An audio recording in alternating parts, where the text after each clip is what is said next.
विकम्पेन योगेन युज्यते नात्र संशयः अहं सर्वस्य प्रभवः मत्तः सर्वं प्रवर्तते इति मत्वा भजन्ते माम् बुधा भावसमन्विताः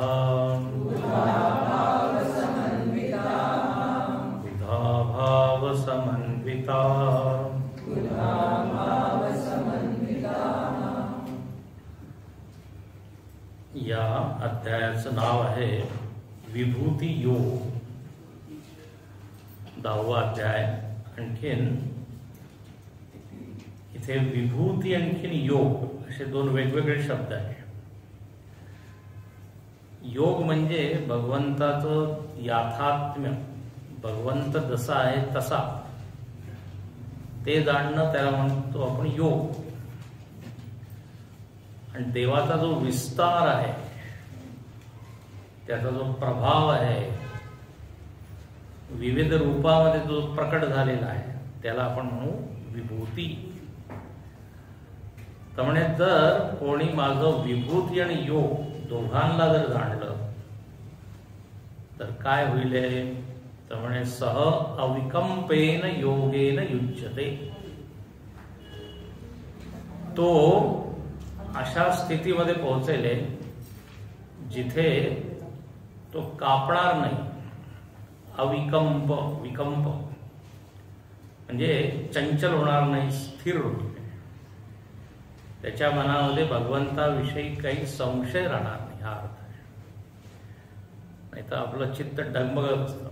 देव आहे की नाही, आहे तर कसा आहे, कुठे आहे, माझ्याकडे लक्ष का नाही देत आहे.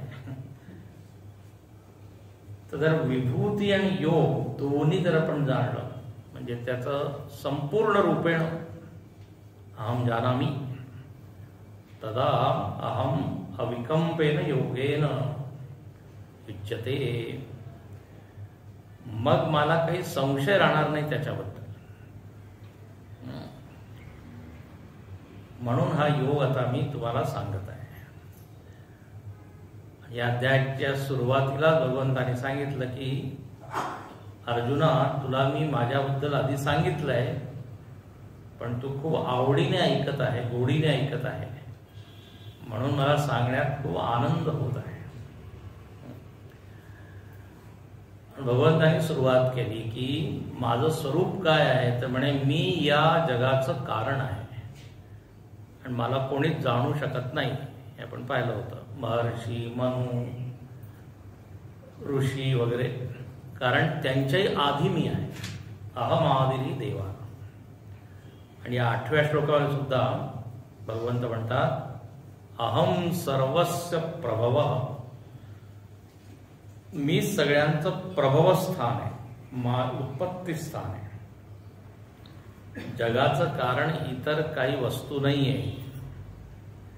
जगाचं कारण अवकाश म्हणजे पोकळी नाही, किंवा जगाचं कारण अग्नी नाही, किंवा जगाचं कारण कॅल्शियम, फॉस्फरस, हायड्रोजन, ऑक्सिजन नाही.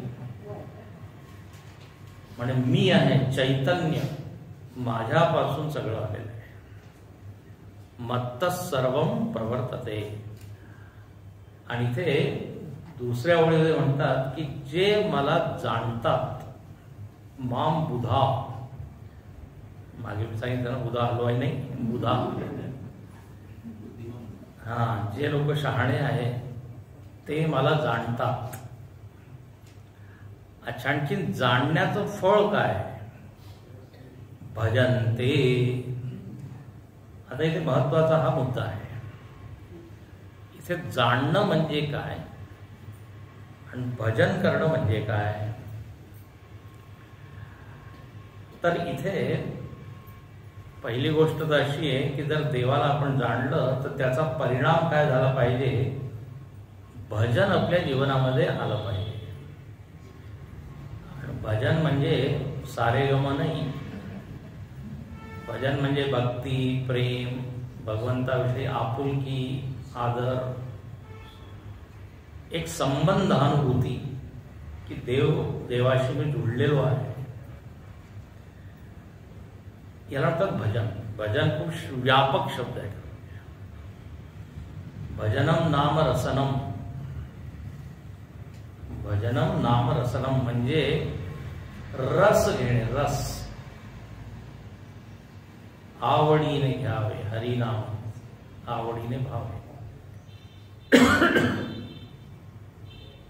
कारण देवाबद्दल असं म्हटलेलं आहे, रसो वै सह, तो रसस्वरूप आहे. तर जर आपण देवाला जाणलं तर भजन आलं पाहिजे. आणि याचं उलट करा, जर भजन होत नाहीये, भक्ती होत नाहीये, म्हणजे आपण देवाला जाणलेलं नाही. तर फलश्रुती, ज्ञानाची फलश्रुती काय? भक्ती. मत्वा भजन्ते. मत्वा म्हणजे ज्ञात्वा. भगवंताला आपण जर जाणलं, त्याच्याबद्दल माहिती गोळा केली, तर सहज परिणाम काय घडला पाहिजे की त्याच्याविषयी एक गोडी, आणखीन भक्ती आली पाहिजे. आणि जो कोणी नीट जाणतो त्याच्या जीवनामध्ये आलंच आहे. जेवढे भक्त आहे त्यांच्या जीवनामध्ये पहा. तर मत्वा भजन्ते. 9 प्रकारची भक्ती सांगितली आहे ना, श्रवणम, कीर्तनम, त्याच्यात खूप आवड होते. अच्छा, आता इथे हा बुधा शब्द आलेला आहे. बुधा भाव समन्विता. ते मला जाणून मग भक्ती करतात. तर इथे काय जाणतात ते, हा प्रश्न आहे. कारण मी याच्यासाठी सांगतोय की पुढे भगवंताने जे 2 श्लोक म्हटलेले आहे, त्याच्यामध्ये देव हे म्हणतो की मी त्याला माझं ज्ञान देतो. म्हणजे पुढे म्हटलेलं आहे, अजून ज्ञान दिलेलं नाही. पुढे म्हणतं की मी त्या भक्ताला ज्ञान देतो. तर पण मग इथे बुधा, मत्वा याचा अर्थ काय होईल? जर इथे त्यांनी जाणलेलं आहे तर मग अजून काय तुम्ही ज्ञान द्या. ददामी बुद्धियोगम 10व्यामध्ये येईल. तर इथे जो बुधा शब्द आहे त्याचा अर्थ असा आहे की भगवंतामध्ये त्यांची श्रद्धा आहे आणि भगवंताचा प्रभाव त्यांनी जाणलेला आहे. लक्षात घ्या, भगवंताच्या लीला त्यांनी जाणल्या, ऐकल्या. त्यांच्या मनामध्ये भगवंताविषयी खूप प्रेम, आणि एवढा महान आहे, एवढा मोठा आहे, आणि याचा स्वभाव असा आहे. कारण आपण जेव्हा लीला ऐकतो तर लीलेमध्ये हे सगळं त्यांचं सांगितलं जातं. लीलेमध्ये याचंच तो काय प्रकटीकरण करतो. त्याचं ऐश्वर्य किती आहे, किती तो मधुर आहे. माधुर्य, गांभीर्य, ऐश्वर्य, धैर्य. भगवंताचे जेवढे गुण आहेत त्या गुणांना तो जाणतो. असं इथे काय काय करू शकतो हे सगळं तो जाणतो. हे पण जाणणं सुद्धा वेगवेगळ्या ढंगाचं आहे ना, वेगवेगळ्या प्रकारचं आहे. एकच वस्तू आहे, सगळेजण वेगवेगळ्या पद्धतीने जाणतात. आणि तीच व्यक्ती आधी एवढं जाणते, मग आधी अजून जाणते, मग अजून जाणते.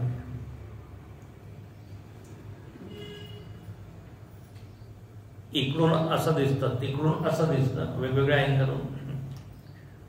अमेरिकेमध्ये तो नियाग्रा आहे ना, नियाग्रा जलप्रपात, काय म्हणतात, धबधबा नायग्रा. तर तो एकीकडून वेगळा दिसतो, दुसरीकडून वेगळा दिसतो. कॅनडा साईडून वेगळा. हा, आता ज्ञान तर दोघांना आहे, पण अर्धवट ज्ञान आहे. हैदराबादमध्ये एक सालार्जंग संग्रहालय आहे. तिथे असा बाईचा फोटो आहे. मागून ती अशी म्हातारी दिसते, दुसरी काही वेगळी दिसते. आहे ना. तर किती आपण जाणतोय, कारण म्हणजे याची काही सीमा नाहीये. आणि तो भक्त हेच म्हणतो की तुम्हाला किती जाणलं तरी आम्ही जाणू शकत नाही. आणि हे अज्ञान चांगलं आहे. मागे सांगितलं होतं हीच भक्ती आहे.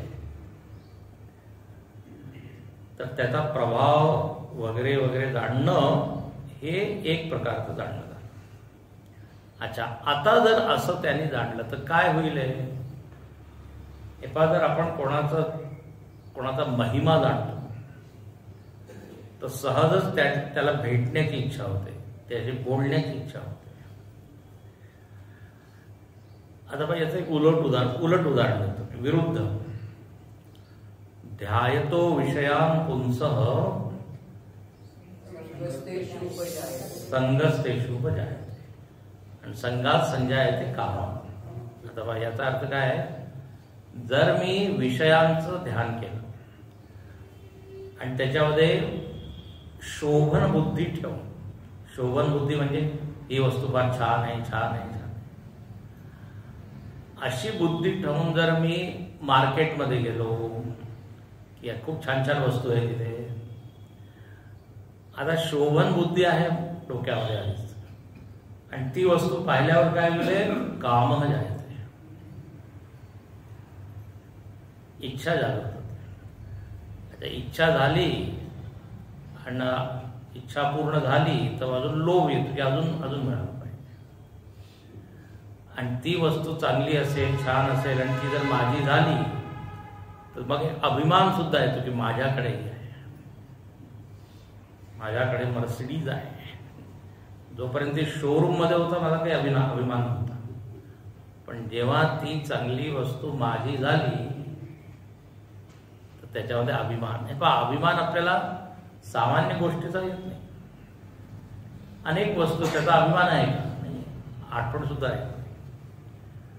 पण अशी गोष्ट जी खूप महत्वाची आहे, किमती आहे, खूप सौंदर्य आहे, ती मला मिळाली तर अभिमान. अच्छा, ती जर मिळाली नाही आणि काही विघ्न आलं तर मग राग है ना. तर हे विषयांच्या बाबतीत हे असं घडतं. अच्छा, आणि याचा परिणाम काय होतो? प्रणश्यती हे दिलेलं आहे. कामात क्रोध जायते, क्रोधात समोह वगैरे वगैरे. आता ध्यायतो विषयांच्या ऐवजी तुम्ही ध्यायतो भगवान, भगवंताचं जर तुम्ही शोभन बुद्धी ठेवून ध्यान केलं म्हणजे देव खूप मोठा आहे, चांगला आहे, त्याच्यामध्ये आनंद आहे, असं विचार करून जर त्याचं ध्यान केलं तर त्याची इच्छा होईल की नाही? कारण नियम तोच आहे, महात्म ज्ञान झालं की काम जायते. कळतंय? तर जर रामाचा महिमा, रामायण ऐकलं तर रामाविषयी इच्छा होत नाही. तर इथे तेच म्हटलेलं आहे की त्यांनी जाणलं म्हणजे विचार केला, ऐकलं तर त्याच्यामुळे इच्छा जायते आणि मग अजून अजून मला भक्ती केली पाहिजे अशी त्यांची इच्छा वाढत जाते. लोभ वाढतो, लोभ.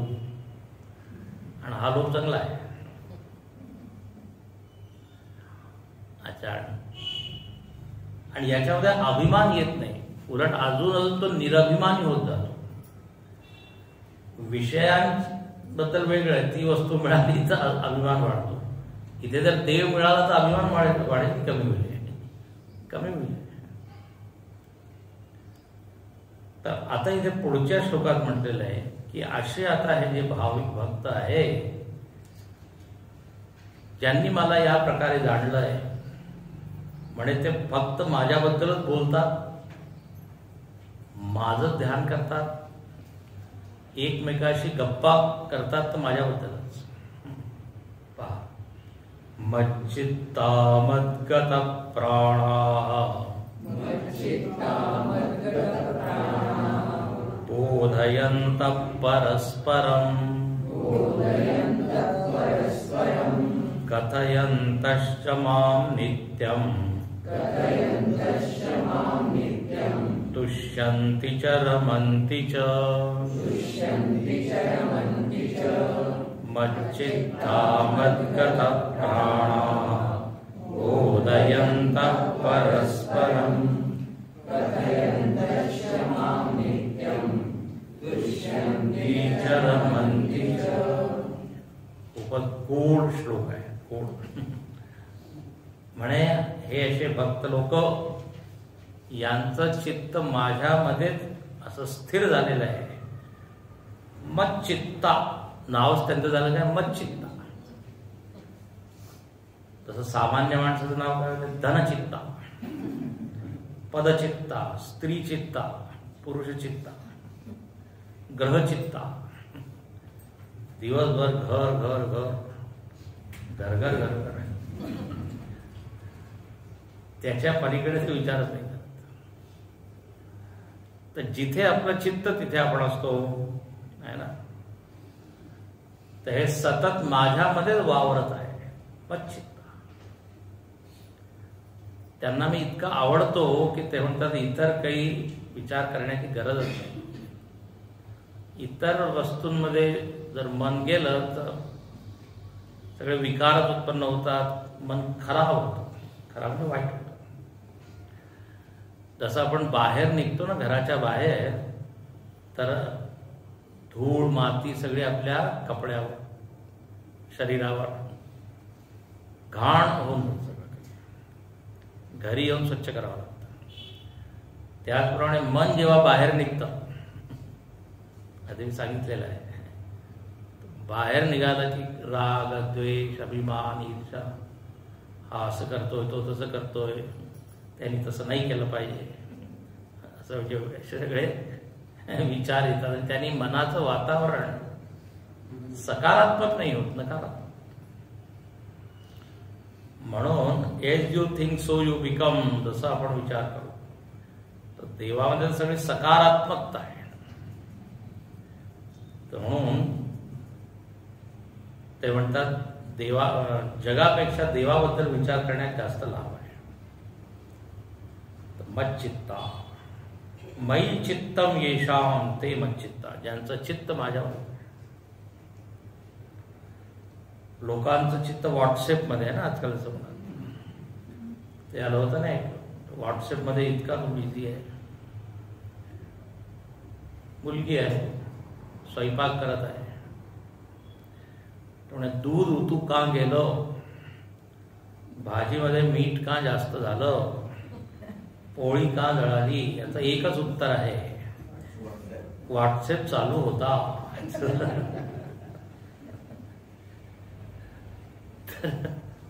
व्हॉट्सअप चित्ता.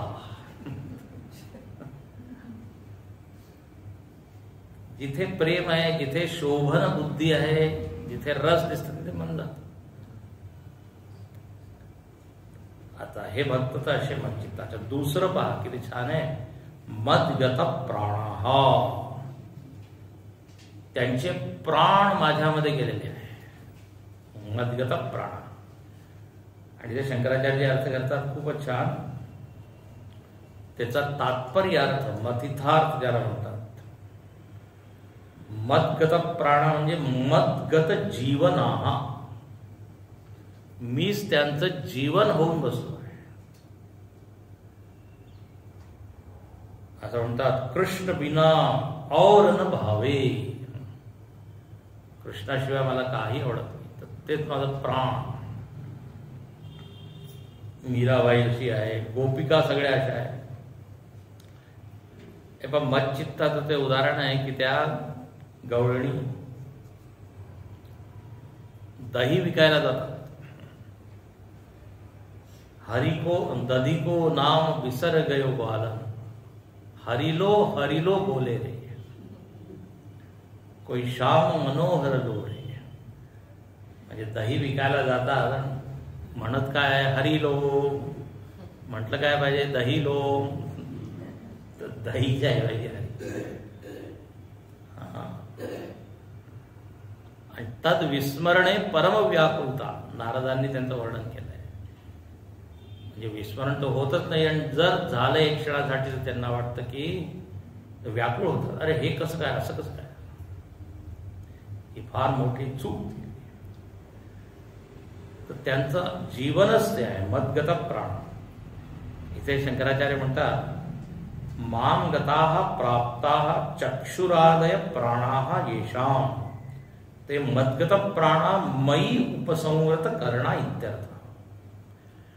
त्यांचे सगळे करण, प्राण शब्दाचा अर्थ आहे करण.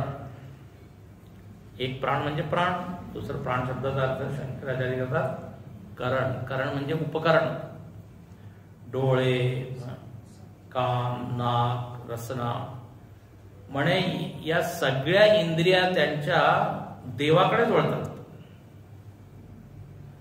किती छान अर्थ आहे. उपसंवृत करण, याला म्हणतात मद्गत प्राण. प्राणाशिवाय इंद्रिया काम करू नाही शकत, म्हणून प्राण शब्दाचा अर्थ त्यांनी इंद्रिया केला. ते गुरुजींनी एक भजनही लिहिलंय, मैं तो गाऊंगी, मैं तो सुनूंगी, हरि गुण गाऊंगी. आता मी 6 दिवस होतो गुरुजींबरोबर, नुसतं देव देव देवामध्ये किती ते रमलेले ते दिसतात. एकही क्षण ते देवाशिवाय एकदम पूर्ण मस्त भगवंतामध्ये. इतके भजन, जवळजवळ 100 भजन लिहिले असते, 4-4 ओळीचे 5. तर एक लिहिलंय त्यांनी, मैं तो गाऊंगी, असं ते हिंदीवर लिहिलंय. तर सगळ्या इंद्रिया भजन करत आहे. हे बघ, गोपी शब्दाचा अर्थच तोच असतो. गो म्हणजे इंद्रिया, सांगितलं होतं. गोभीही म्हणजे इंद्रियही कृष्ण रसम पिबती, कृष्ण रसाचंच पान करतात. पान म्हणजे घेणं. मद्गत प्राण, जसं याचं छान उदाहरण म्हणजे दशरथ महाराज आहे. दशरथ रामाशिवाय ते राहू नाही शकले. प्राण, त्यांचा प्राण म्हणजे राम. विश्वामित्र जेव्हा घ्यायला आलेले आहे राम आणि लक्ष्मणाला, दशरथ म्हणतात की तुम्हाला जे पाहिजे ते घेऊन द्या. सेना आहे, हत्ती आहे, घोडे आहे. आमचे हे दोन्ही पोरं तर कोवळ्या वयाचे आहे, आणि म्हणे यामध्ये राम जो आहे तो माझा प्राण आहे. राम न देत बनही गोसाई. सगळं काही देऊ शकतो, पण याला देऊ नाही शकत. दशरथ म्हणजे फार भाविक, इमोशनल आहे. आणि खरोखर जेव्हा कैकेयीने मागितलंय वर, राहू नाही शकत. मद्गत प्राण. तर यशोदा आहे, यशोदाचं उदाहरण आहे. जेव्हा मथुरेमधून तो आला आहे, कोण, अक्रूर, कृष्णाला घ्यायचं नेण्यासाठी, म्हणे त्याच्यानंतर ती यशोदा एकदम मौनच झाली. डोळ्यामध्ये अश्रुधार, तोंडामध्ये काही वचन नाही, शब्द नाही. म्हणे तुम्ही आमच्या प्राणालाच घेऊन जाता. नंद बाबा सुद्धा नुसते कोपऱ्यात असे बसले आहे, असं वर्णन आहे. तर जेव्हा आपण हे भागवत, रामायण सगळं वाचतो, तेव्हा हे सगळे श्लोक जिवंतच होतात. फक्त शब्द आहे. यश हे शब्द लागू कुठे होतात? लागू होणं म्हणजे घटित होणं. तर एकापेक्षा एक असे भक्त आहे, त्यांचं चरित्र वाचल्याने आपल्यामध्ये जी भक्ती वाढते. श्लोक सगळे ते दिसतात, अरे हा, याला म्हणतात मद्गत प्राण. अच्छा, तिसरी गोष्ट काय, बोधयंत परस्परम, एकमेकांना ज्ञान करवत आहे भगवंताबद्दल. म्हणजे भगवंताची चर्चा करत आहे. तुला हे माहित आहे का? अरे मला हे माहित आहे, मी सांगतो. भागवतामध्ये असं सांगितलंय, या पुराणात असं सांगितलंय, त्या पुराणात असं सांगितलंय. तर एकमेकाचं अज्ञान दूर करतात. पहा भगवंताबद्दल. गुरुदेवांनी जे अभ्यास वर्ग जो सुरू केलाय त्याचं प्रयोजन हेच आहे की चर्चा करणे, म्हणजे आपल्याला माहीत नाही ते दुसऱ्याकडून समजून घेणे, जे आपल्याला माहीत आहे दुसऱ्याला सांगणे. याला म्हणतात बोधयंत परस्परम, अवगमयंत. आणखी कथयंत. कथयंत म्हणजे सांगत आहे. पाय 4 गोष्टी झाल्या. मच्चित्ता, मद्गत प्राणा, बोधयंत परस्परम, आणि 4था कथयंत. कथयंतचे सुद्धा छान अर्थ आहे. कथयंत म्हणजे भक्त लोक आपापला अनुभव भगवंताविषयी दुसऱ्याला सांगतात. त्याला इंग्रजीमध्ये म्हणतात शेअर करतात. आजकाल एक शब्द शेअर करणे. नुसते व्हिडिओ शेअर करत जातो. पण इथे भक्त लोक आपापले अनुभव, मला असा अनुभव आला, मला असा जप करत होतो तर असा अनुभव आला, त्या तीर्थामध्ये गेलो होता असा प्रचिती आली, अनुभूती. जर एकमेकाला सांगितले तर एकमेकाचा काय भाव अजून वाढतो, भक्ती. पण खरोखर असायला पाहिजे बरं का, नाही तर उगीच आपलं. कथयंतश्च माम नित्य. इथे शंकराचार्य म्हणतात कथयंत काय सांगतात देवाबद्दल. ज्ञान बल वीर्यादि धर्मैहि विशिष्टम. भगवंताचं ज्ञान, भगवंताचं शक्ती, वेगवेगळे त्यांचे गुण, सगळे अनुभव देतात. तर याप्रमाणे आता असे 2 बिझनेसमॅन आहेत. ते काय गोष्टी करतील, बिझनेस. म्हणजे मला असा अनुभव आला, तिथे इन्व्हेस्ट करू नको, या कंपनीमध्ये इन्व्हेस्ट करा, या कंपनीचं शेअर घे. कथयंती माम नाही, शेयरम. शेयरम कथयंत, परस्परम बोधयंत. 2 भक्त भगवंताबद्दल स्वतःबद्दल नाही ते बोलत की मी एवढी भक्ती करतो, तुम्ही केवढी भक्ती करता. भगवंता आधी मी उदाहरण दिलेलं आहे. हनुमंत जेव्हा गेलेला आहे कुठे, लंकेमध्ये, तेव्हा विभीषणाबरोबर तो बोलत आहे, रामाविषयी बोलत आहे, स्वतःबद्दल काही बोललं नाही. मारुतीने एकही वाक्य आपल्याबद्दल नाही सांगितलं. रामकथा निज नाम असं आलेलं. कही सब रामकथा निज नाम. कथा सांगितली रामाची आणि स्वतःबद्दल म्हणे माझं नाव आहे. घेण्यासारख्या आपण आत्मकथाच सांगतो. अच्छा, तुम्ही माझ्याबद्दल विचारताय, बसा आता सांगतो मी, माझा जन्म इथे झाला. तर आत्मकथेमध्ये जास्त आपल्याला आवडतं. विभीषणाने सुद्धा आपल्याबद्दल नाही, भगवंताबद्दल. तर 2 भक्त जेव्हा भेटतात, कथयंत. आणि 4थं इथे म्हणतात, हे तर झाली साधना. आतापर्यंत इथे 4. चित्त माझ्यामध्ये, प्राण माझ्यामध्ये, माझ्याविषयी चर्चा करत आहे. असं सगळं केल्याने काय होतं तर म्हणे तुष्यंती च रमंती च. त्यांना आनंद मिळतो. तुष्यंती परितोषम उपयांती, समाधान. ज्याला पहा सत्संग ऐकण्याची सवय असते, जर सत्संग मिळाला नाही तर न तुष्यंती, म्हणजे कसं तरी काहीतरी आय एम मिसिंग असं म्हणतात. त्याला समाधान किंवा काहीतरी चांगले श्लोक, काही विचार. तर इथे म्हणतात की जोपर्यंत भगवंताविषयी चर्चा करत नाही त्यांना मजा येत नाही. त्यांचा आनंदाचा सोर्स, आनंदाचा स्रोत काय म्हणे कथनम अन्योन्यम तत्प्रबोधनम तच्चिंतनम तत्कथनम, असे दुसऱ्या ह्याच्यात आलेलं आहे. तर आनंदाचा हाच कर्मणूक त्यांच्या ह्याच्यामध्ये होते, तर बोरिंग होऊन जातं, कंटाळा येतो. नुसते संसाराची चर्चा करून करून मन म्हणे अगदी खराब. हे फक्त भक्त लोकांबद्दल सांगत आहे, सगळ्यांबद्दल नाही. सगळे लोक खूप झाला तर देवधर्म, आता जरा संसाराची चर्चा करा. वेगळंच उलट. 1 तास अध्यात्म पुष्कळ बस, त्याच्यापेक्षा जास्त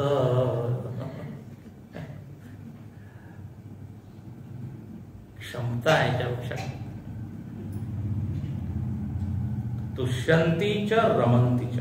रमंती प्राप्नुवंती प्रिय संगत्या इव वा. त्याच्यानंतर म्हणजे असं रमतात जसं काही कोणी त्यांना एक प्रिय मित्र भेटला. आपला जर प्रिय मित्र भेटला तर पहा तासनतास त्याच्यावर गप्पा होते. म्हणे देवाबद्दल बोलणं म्हणजे म्हणे हा माझा सखा आहे, माझा सगळं काही आहे. त्वमेव माता च पिता त्वमेव बंधू. तर आपला प्रिय व्यक्ती बरोबर जसं आपण राहण्यात खूप आनंद घेतो, मजा येते, त्याचप्रमाणे यांचं जीवन आहे. तव नाम स्मरणम मम जीवनम असं आहे. तर याप्रमाणे भक्तीने भरलेला असा हा श्लोक आहे. आता जर कोणी एवढी भक्ती करत आहे, सगळं समर्पण केलंय त्यांनी, मन मला दिलं, प्राण मला दिलं, माझ्याबद्दल चर्चा करत आहे, तर देवावर काय परिणाम होतो? नॅचरली सहजच त्याच्या मनामध्ये येईल की नाही की आता याला काहीतरी चांगलं दिलं पाहिजे. तर पहा आता काय मी देतो. तेषां सततयुक्तानां भजतां प्रीतिपूर्वकं ददामि बुद्धियोगं तं येन मामुपयान्ति ते तेषां सततयुक्तानां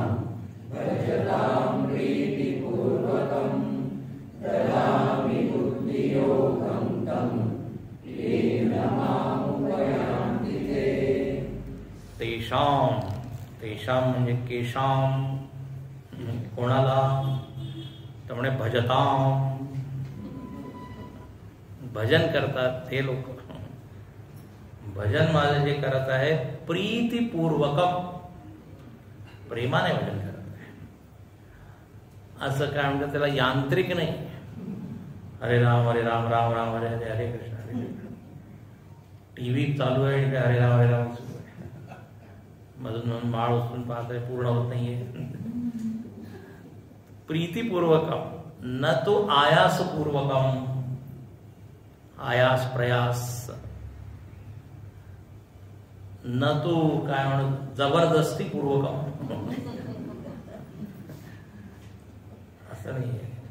मनाने आनंदाने स्वतःहून जे करत आहे प्रीतिपूर्वकम. प्रीती स्नेह तत्पूर्वकम. पूर्वकम म्हणजे काय? आधी प्रेम ठेवून मग.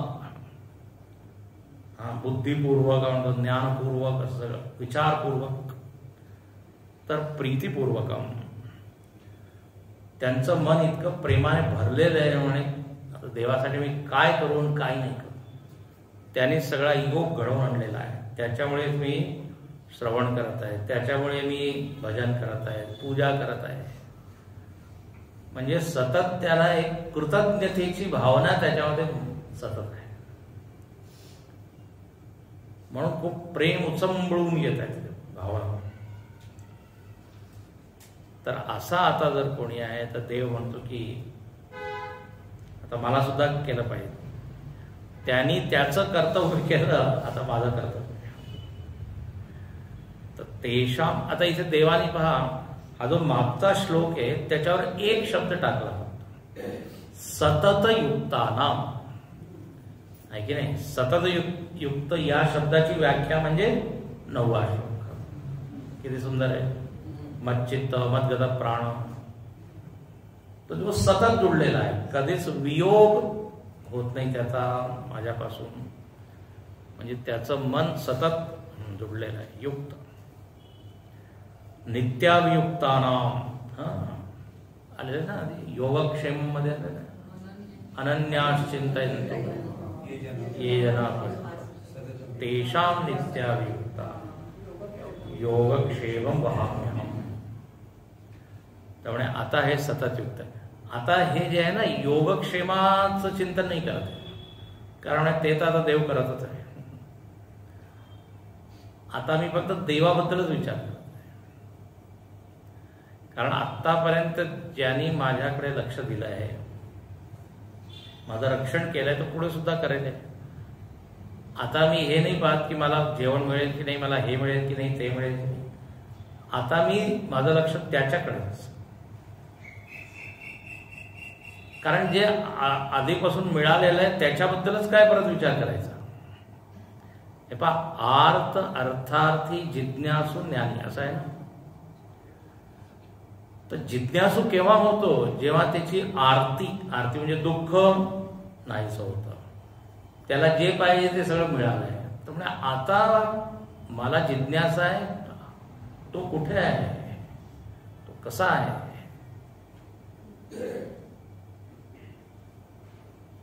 आता मला ही म्हणजे काळजी नाही की तो मला पुरवठा करेल की नाही, पाण्याचा पुरवठा, याचा पुरवठा, कारण त्याचा आता मला अनुभव आलेला आहे. लक्षात घ्या. जसं स्वामीजी उदाहरण देत होते आमचे की वेदांत कोर्स आम्ही करतो 2 वर्षाचा, तर आता तिथे सगळं ते लक्ष ठेवतात, जेवण खाणं सगळं. त्यामुळे आता आमचं लक्ष याच्यामध्ये नाही की दुपारचं जेवण मिळेल की नाही, की उद्याचं जेवण मिळेल की नाही. आता म्हणे तुम्ही गुरुदेवांचं चिंतन करा, जो देत आहे त्याचं चिंतन करा, कारण हे मिळतच आहे, मिळणारच आहे. तर इथे म्हणतात की असं त्यांनी चिंतन केलं तर आता मी त्याला देतो. अच्छा, इथे सतत युक्तावर फार छान भाष्य लिहिलं. निवृत्त सर्व बाह्य एषणा, सगळ्या इतर एषणा ज्यांनी सोडल्या आहे. इतर एषणा म्हणजे इच्छा, एकमेव इच्छा, तू कोण आहे, तू कुठे आहे, मला तुझंच ज्ञान आता पूर्णपणे मिळवायचं आहे. अच्छा, तर आधी जे ज्ञान होतं ते काय होतं, तुम्ही आता सांगितलं, गुण प्रभाव वगैरे, लीला, याला असं म्हणतात अपर ब्रह्माचं ज्ञान त्याला होतं. अपर ब्रह्म म्हणजे सोपाधिक ब्रह्म. एक शब्द कठीण आहे त्याने तुम्ही अजून कठीण शब्द दिला. सोपाधिक ब्रह्म किंवा अपर ब्रह्म, याला सगुण ब्रह्म म्हणतात.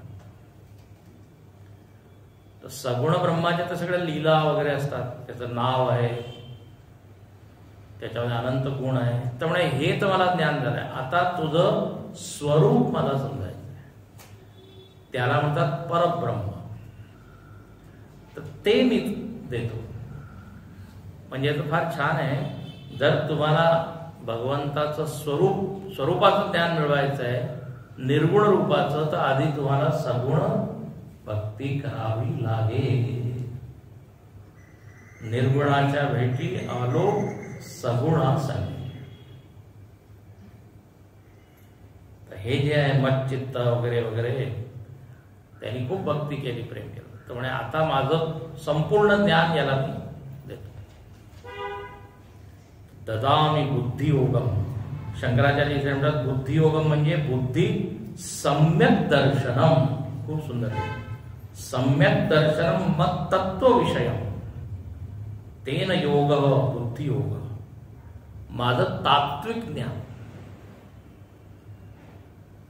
एक आहे, माझ्या आकाराचं ज्ञान किंवा माझ्या कर्मांचं ज्ञान, मी काय काय केलं आहे. पण म्हणे आता मी कोण आहे, कळतंय ना. तत्व योग, या योग शब्द आला होता तर सुरुवात तिथूनच केली होती. याथात्म्य. तर म्हणे ते मी त्याला देतो. आणि त्याच्यामुळे काय होतं, येन माम उपयांती, ते मग तो माझ्याकडे येतो, माझ्याशी एक रूप होऊन जातो. मग त्याचा कधीच माझ्यापासून वियोग होत नाही. हे पहा, असं आहे, आपण जर सगुण भक्ती केली तर सगुणाचं काय होतं, भगवंत दर्शन देतो. आम्ही काय म्हणतो, हा माग काय मागायचंय, मला लवकर जायचं आहे, अंतर्धान होतो की नाही लगेच. त्याची पूर्ण एक यादी आहे अपॉइंटमेंटची, याला भेटायचं, याला भेटायचं, याला भेटायचं. तर सगुणामध्ये काय वियोग शक्य आहे. आकार आहे ना, तो आकार येतो जातो, आणि स्वतः देवच म्हणतो की मी नुसतं मनुष्य नाही.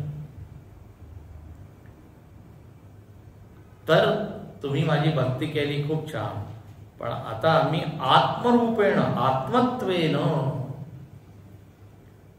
आता पहा हेच तर आहे भागवतामध्ये जे प्रसंगात येतो, उद्धवाला पाठवलं देवाने कुठे, गोकुळ वृंदावनामध्ये, कारण कृष्ण तर गेला तिकडे मथुरेमध्ये. आता त्याला सतत त्याचं लक्ष त्या गोपिकांमध्ये की बा ते माझं ध्यान करत आहे, करत आहे, चिंतन करत आहे. तर उद्धवाला पाठवलं की जा त्यांना सांग की मी फक्त एका आकारात नाही. आता तुम्ही माझ्या आत्मरूपाने माझं ध्यान करा की मी तुमच्या हृदयामध्येच आहे, असं जाणून तुम्ही ध्यान भजन चिंतन करा. उधो मन नाही दसबीस. पण त्या गवळणी काय म्हणतात त्या उद्धवाला, वा तू ज्ञान तर फार छान देत आहे, छान मेसेज आणलाय तू, संदेश, पण आमच्याकडे 10-20 मन नाहीये की एक मन आम्ही त्या कृष्णामध्ये लावू आणि एक मन निर्गुणामध्ये लावू. मन नाही दसबीस, एक हतोसो गयो श्याम संग को आराधेश. आता एकच मन होतं ते त्या सगुण रूपामध्ये असं मस्त झालेलं आहे. लग्न म्हणजे जुळलेलं आहे. आता तिथून ते मन निघतच नाही, तर मी निर्गुण निराकार कसं काय, असं विधान वर्णन आहे. पण मग उद्धवाने खूप समजावलं, मग त्यांना हळूहळू द्या. अच्छा, तिकडे उद्धवाला सगुण भक्ती उद्धवाची अजून वाढली, यांची भक्ती पाहून. गेला होता निर्गुण समजायला, हा सगुण भक्त झाला. हा कोणता 2-4 दिवस राहणार होता, 6 महिने राहिला होता. आणि तो विचारत होता वृंदावनामध्ये, इथे कोणती लीला केली त्यांनी, तिथे कोणती लीला, सगळे रासलीला कुठे झाली, ही लीला कुठे झाली. आणि तो त्या वृंदावनात जी माती आहे ती मस्तकाला, गोपिकांची जी चरण आहे ती मस्तकाला डोक्याला. यासाम हरी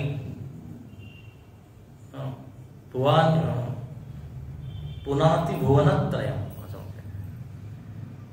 या मातीने काय वेळे त्रिभुवन पवित्र होत. तर जर आपण ही अशी काय कहते सगुण भक्ती केली तर देव म्हणतो मग मी तुम्हाला माझं आत्मरूपेण ज्ञान देईन, आणि मग कधी वियोगाची भीतीच नाही. माम उपयांती ते. अच्छा, आता इथे 11व्या श्लोकामध्ये भगवंतानी एक रूपक दिलं आहे, फारच छान. म्हणे मी त्याच्या हृदयामध्ये ज्ञानाचा दिवा प्रज्वलित करतो. असे जे भक्त लोक आहे ते अधिकारी आहे, ते योग्य आहे. पहा, तेषामेवानुकंपार्थम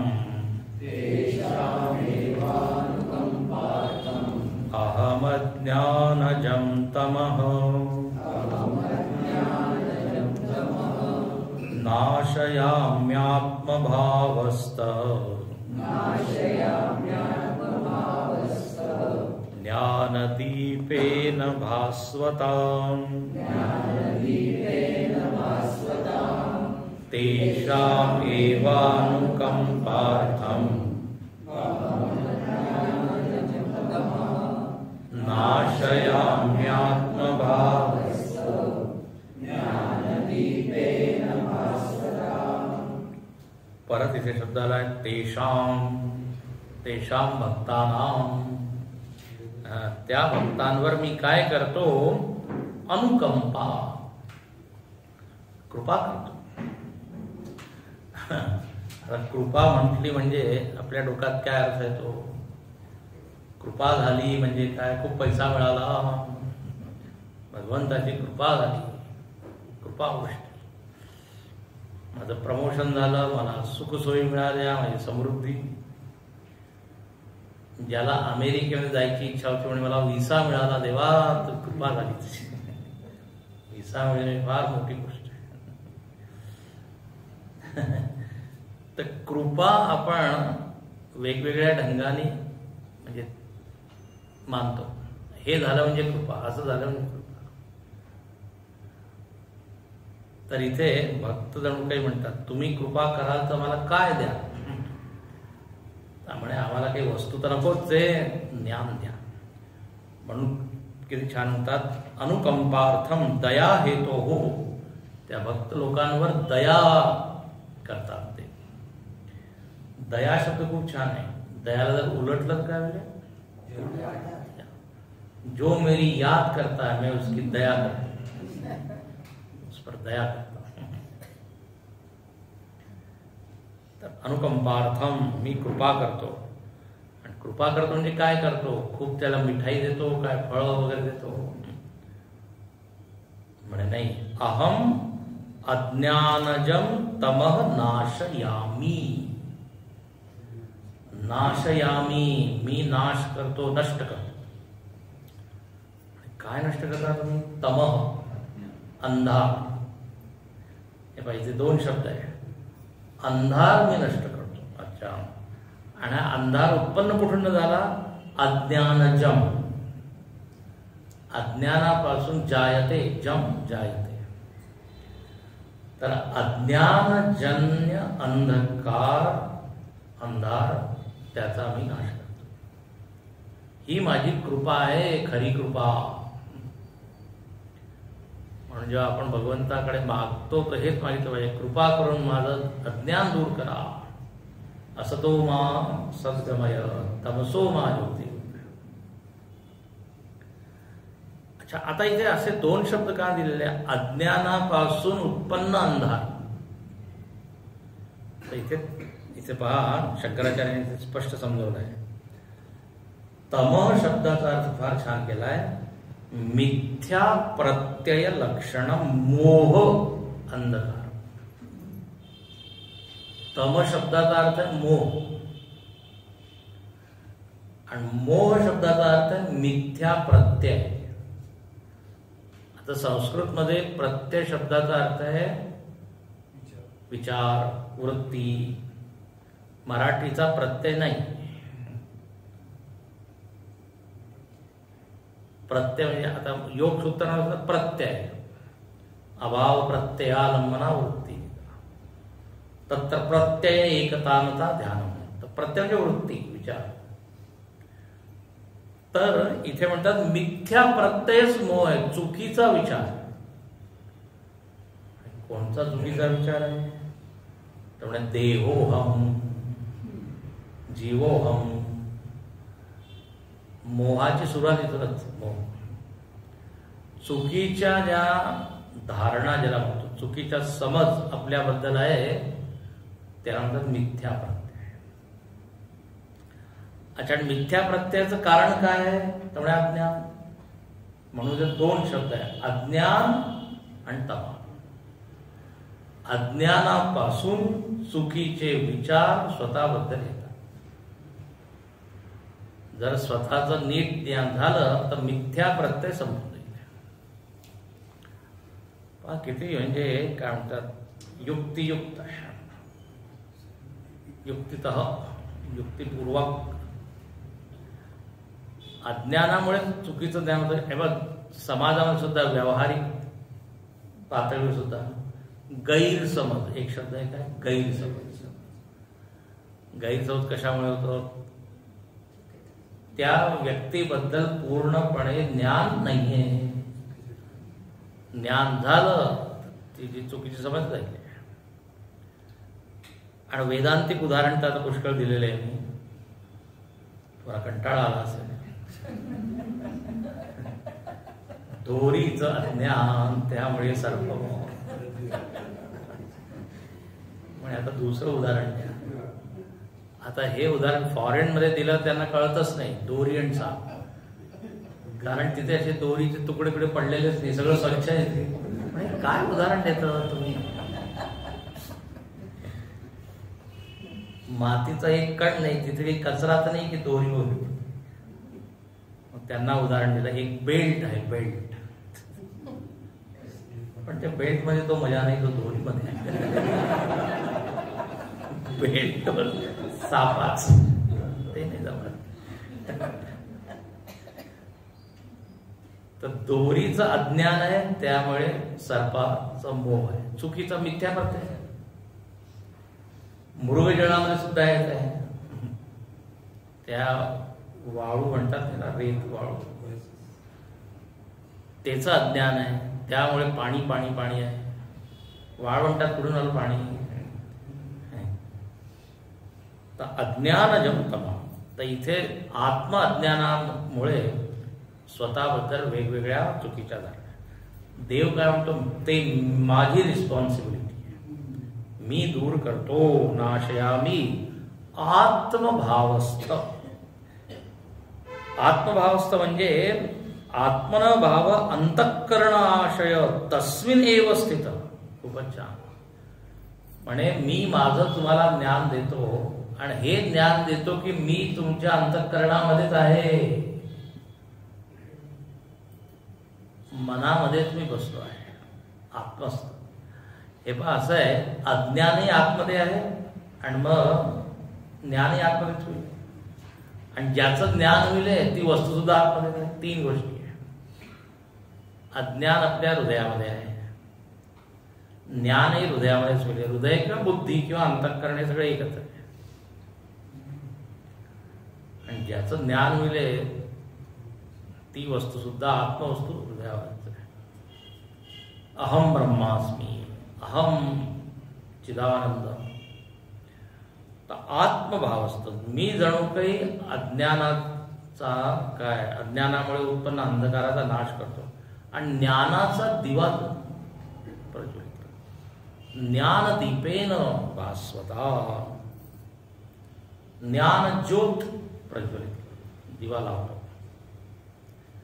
तर याप्रमाणे पहा इथे 3-4 गोष्टी आहे. एक तर आहे, जे लोक भक्त होऊन जातात त्यांच्यावर मी कृपा करतो, पहिली गोष्ट, कारण त्यांनाच माझी गरज भासते. आमच्या गुरुजींनी छान सांगितलं इथे, तेषाम एव, एव शब्द लिहिलेला आहे, फक्त फक्त भक्त. म्हणे हेच लोक माझी भक्ती करतात, बाकी लोकांना माझी काही काळजी नाही आहे, ते माझ्याशिवाय ते हॅपी. तर मी त्यांची काही काळजी करत नाही, त्यांचा अज्ञान तसंच राहू देतो, आहे ना. म्हणजे ते मला काही त्रास देत नाही, कशाला. पण हे भक्त लोक त्रास देतात, देवा दूर करा पायी महांतराय. तर म्हणे म्हणून फक्त एव, एव शब्द फार महत्वाचा आहे. फक्त भक्त लोकांचं अज्ञान मी दूर करतो. ज्ञान दीपेन भास्वता. दुसरी गोष्ट अज्ञान आहे, अज्ञानामुळे मिथ्या प्रत्यय, मिथ्या प्रत्यय सत्य प्रत्यय जोडतो. याप्रमाणे मी ज्ञान दिवा बनवतो. आता इथे दीपक शब्द लिहिलेला आहे, दीप, ज्ञान दीप. तर आता दिवा आला म्हणजे काय, वात आली, तूप, तेल, ते सगळं, एक पात्र आलं म्हणजे त्याच्यावर ते सगळं. आता तुम्ही सांगा, ज्ञानाचा दिवा आहे. आता इथे देव म्हणतात उद्या सांगितलं, पहिला दिवस आहे तर एवढं ठीक आहे. इथे शंकराचार्यांनी सगळं सांगितलंय. आता त्या मालिकेमध्ये सुद्धा एक पहिले सगळे एकाच सांगितलं, थोडं ज्ञान दीपेन भास्वता. ज्ञान दिवा, दिवा आहे तर आता दिवे सगळे घटक काय काय आहे ते उद्या.